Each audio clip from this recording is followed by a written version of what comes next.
ثم قست قلوبكم من بعد ذلك فهي كالحجارة أو أشد قسوة وإن من الحجارة لما يتفجر منه الأنهار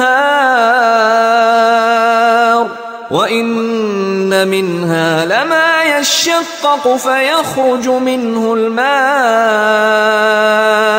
وَإِنَّ مِنْهَا لَمَا يَهْبِطُ مِنْ خَشْيَةِ اللَّهِ وَمَا اللَّهُ بِغَافِلٍ عَمَّا تَعْمَلُونَ۔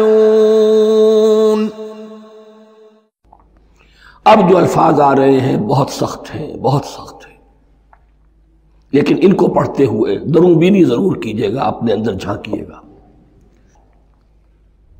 ثم قست قلوبکم، پھر تمہارے دل سخت ہو گئے۔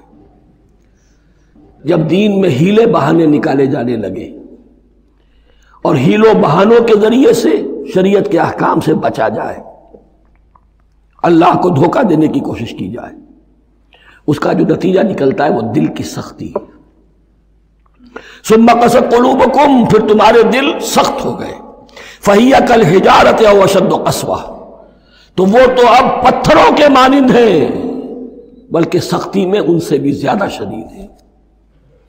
یہ ویسے بھی فصاحت اور بلاغت کا بھی بڑا ایک عمدہ مقام ہے قرآن کا۔ وَإِنَّ مِنَ الْحِجَارَةِ لَمَا يَتَفَجَّرُ مِنْهُ الْأَنْهَارُ، پتھروں میں سے تو ایسے بھی ہوتے ہیں جن میں سے چشمے پھوٹ بہتے ہیں۔ وَإِنَّ مِنْهَا لَمَا يَشَّقَّقُ فَيَخْرُجُ مِنْهُ الْمَاءُ، اور ایسے بھی ہیں جو شق ہو جاتے ہیں، پتھر چٹانیں، ان میں سے پانی برآمد ہو جاتا ہے۔ وَإِنَّ مِنْهَا لَمَا يَهْبِطُ مِنْ خَشْيَةِ اللَّهِ، اور ان میں وہ بھی ہوتے ہیں جو اللہ کے خوف سے گر پڑتے ہیں۔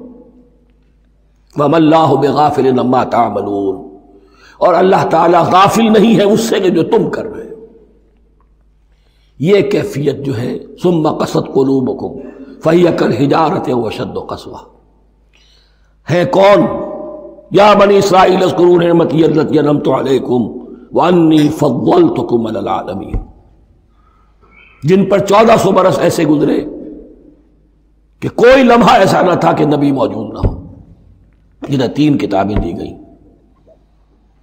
لیکن یہ کہ اپنی بدعملی، عقائد میں بھی مین بیخ کر کے اپنے آپ کو بچانے کے راستے نکال لینا، اعمال میں بھی ہیلوں کے ذریعے سے، کتاب الحیل کے ذریعے سے اپنے آپ کو ذمہ داریوں سے مبرہ کر لینا، اس کا نتیجہ پھر یہ نکلتا ہے۔ اللہ تعالیٰ مجھے اور آپ کو اس انجام بد سے بچائے۔